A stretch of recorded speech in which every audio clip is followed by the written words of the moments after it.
Um exemplo muito importante que caiu numa das provas do Enem, esse exemplo 2. Ele disse que a trajetória de uma pessoa que pula de um andaime até o chão é descrita por essa função y, sendo x e y em metro, medidos em metros, conforme a figura. E daí? E daí que ele diz, você já deu o domínio da função f de x, como definido na figura. E para que situação representada na figura seja real, o domínio dessa função deve ser igual a quanto? Então, primeira coisa, pessoal, que eu não comentei, mas eu posso fazer agora. Quando você tem um gráfico qualquer, isso é extremamente importante, imagina que esse gráfico fosse exatamente essa linha preta. E nessa linha preta, ela estivesse cortando exatamente o eixo 2x em -4, em -1 e em 3. Vou colocar aqui, não, vou colocar em 5. Quando você pega esses pontos, o que é que eu posso afirmar, pessoal? Quando eu pego esses pontos, se você parar para analisar que ponto é esse? Esse ponto, lembrando que qualquer ponto é formado por um par ordenado. Então, esse ponto é formado pela dupla, o x é -4 e o y é 0. Esse ponto também é um par ordenado. Esse par ordenado é formado por quem? O x é -1 e o y é 0. E esse par ordenado, x é 5, o y é 0. Qualquer par, pessoal, é formado por um x e por um y. Lembra que eu falei para vocês que o y representa a função? Então, nesse exato momento que meu gráfico corta o eixo do x, a minha função está zerando. Se a minha função está zerando, esses pontos representam matematicamente uma coisa chamada zeros da função. Então, -4, -1 e 5 nesse caso, são chamados de zeros da função. Aí muita gente diz, Queijo, o que seria isso? Os zeros da função são os valores de x que faz com que a função dê zero.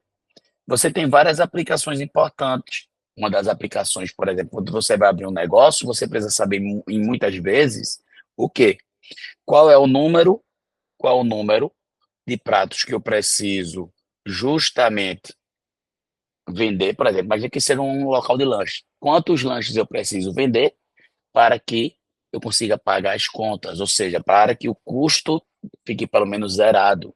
Então, se eu quero saber o número de valores de X que vai fazer com que a operação fique zerada, então isso aqui é o zero da função. Isso aqui é um ponto que muita gente chama de ponto de equilíbrio, muito importante você identificar um valor que você faz com que os custos zerem, tá certo? Então, o zero da função é exatamente o valor de X que faz com que minha função dê quanto? Zero. Você pode chamar de zero da função, também pode chamar matematicamente, sabe de quê? Raiz da função. Ou raízes, no caso, porque tem mais de uma nesse caso, da função. As raízes da função, ou os zeros da função, são os valores de x que faz com que minha função dê zero. Eles são importantes porque, por exemplo, se você observar, após esse -4, esses pontos aqui, os valores de y deles são o quê? Como estão acima do eixo de x, os valores de y são positivos. Então, se os valores de y são positivos, eu posso dizer que a minha função aqui é positiva. Já esses pontos aqui, os valores de y são negativos, porque estão abaixo do eixo do x. Então, eu posso dizer que minha função aqui seria o quê? Negativa. E essa relação de saber quando a função é positiva e a função é negativa é importantíssima no mercado, que é onde você vai verificar, por exemplo, uma viabilidade de negócio. Vai saber se a situação vai me gerar o quê? Vai me gerar uma situação que o resultado é superavitário ou não, ok? Então, fazendo esse problema, o que é que nós temos? Ele quer o domínio da função. Como o gráfico é simplesmente esse aqui, nessa limitação, então o que é que a gente falou? Se ele pede o domínio, o que é que eu devo fazer? Eu tenho que projetar esse gráfico onde, pessoal? No eixo do x. Quando eu projeto esse gráfico no eixo do x, vai dar justamente essa linha vermelha. Todos os pontos do gráfico projetado daria essa linha vermelha, somente. Quando você analisa isso, esse gráfico tem quantas raízes? Como esse gráfico só está tocando o eixo do x no único ponto que esse cara aqui, só tem uma raiz, só tem um zero da função. Se o gráfico fosse para os dois lados, aí ele teria dois zeros da função nesse caso. Mas nesse caso, o gráfico só tem um zero da função. Fechou? Então ele diz, você já deu o domínio da função, como definida na figura. Para que a situação representada na figura seja real, o domínio dessa função. Aí na letra A, o que é que ele diz? É o conjunto formado por x2, sendo x2 a raiz positiva da função. Isso aqui é uma raiz positiva, né? Porque o valor de x aqui é positivo. Mas o domínio é só formado por esse ponto? Não, então a resposta da letra A é falsa.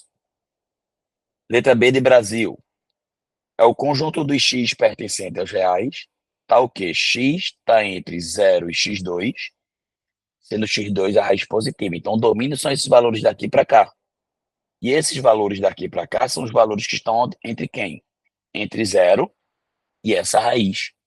Então, o conjunto dos x pertencente aos reais, sim, em que o x é 0 ou maior que 0 e menor que essa raiz, que eles chamam de x2. A resposta é a letra B de Brasil. Muita gente me pergunta, por que não seria a letra C? Porque a letra C seria o seguinte, o conjunto dos x pertencente aos reais, tal que x está entre x1 e x2, sendo x1 e x2 as raízes da função. Como eu te falei, como o gráfico só tem esse pedaço, essa limitação, ele só vai ter uma raiz e não duas. Então, por isso que não pode ser a letra D. Se ele casa. Na letra D de dado, ele diz que é o conjunto dos x pertencente aos reais, tal que x é maior que zero ou igual a zero. Esse conjunto de valores de x aqui, eles são maiores que zero ou igual a zero. Mas quando ele diz que é o conjunto dos x maiores que zero ou igual a zero, ele está falando que é qualquer x maior que zero. Então, ele estaria envolvendo esse pedaço aqui do gráfico, por exemplo. Esse pedaço do gráfico aqui não faz parte do domínio. Por quê? Porque não tem projeção do meu gráfico no eixo do x. Aqui ele nem toca. Então, meu domínio está limitado somente nessa região. Ok? Então, a letra D está falsa. Consequentemente, a letra E, resposta B de Brasil.